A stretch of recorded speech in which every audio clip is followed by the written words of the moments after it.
আজকে চলে এলাম ছোট্ট একটি ব্লগ ভিডিও নিয়ে গোবরডাঙ্গা শ্রী শ্রী অনুকূল ঠাকুরের মন্দিরটা তোমাদেরকে ভিডিও করে দেখাচ্ছি।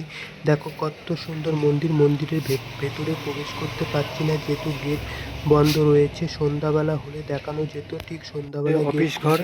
এদিকে হচ্ছে অফিস ঘর, এদিকে ফুল গাছপালা, আর এটা হচ্ছে মন্দিরের পেছন দিকটা তোমাদের যতটা পর্যন্ত পারি আর ওই ভিডিও করে মাতৃসঙ্গ হয়, মানে মাতৃসঙ্গ আর এই দিকটা দেখাচ্ছি। মঞ্চ এখন সব বন্ধ রয়েছে, যখন বড় বড় অনুষ্ঠান হয় তখন। আর এদিকে সব তালা মারা, এদিকে সুন্দর জায়গাটা ঘুরিয়ে দেখাচ্ছি, মানে কত সুন্দর জায়গা। তোমাদের যতটা পর্যন্ত করছি যেভাবে হোক আমি দেখাতে চলেছি। দেখো বন্ধুরা, আর অনুকূল ঠাকুরের জায়গাটা মানে কত সুন্দর জায়গা। আর এই যে এই ঘরগুলোকে দেখছি, ওদিকটা হচ্ছে রান্নাঘর।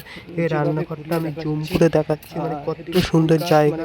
আর এদিকে গাছপালা, মানুষ। আমি একটি ছোট্ট একটি ব্লগ ভিডিওর মাধ্যমে তোমাদেরকে জায়গায় ভিডিওটা করলাম। আমি একজনকে বলে আমি ঢুকেছি, মানে এত সুন্দর জায়গাটা মানে শেয়ার করো, মানে আমি বুঝতেই তো পারছো।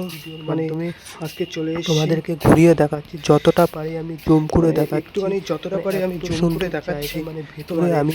আর ছোট্ট একটি ব্লগ ভিডিওর মাধ্যমে তোমাদেরকে এটা হচ্ছে মানে এটা রাস্তার মন্দিরটা দেখতে এতটা সুন্দর দেখাচ্ছি। আর ছোট এই যে গাছপালা, আর একজন বসে আছে। এই হচ্ছে মন্দির, গোবরডাঙ্গা মন্দির। আর বোর্ড লাগানো আছে, মানে দেখতে এতটা সুন্দর। আর ওটা হচ্ছে মন্দিরের চূড়ো। আর আমার একটা পেজ আছে, পেজটা হচ্ছে মধ্যবিত্ত পরিবার পেজ, একটু ফলো করে দেবেন ভিডিওর মাধ্যমে।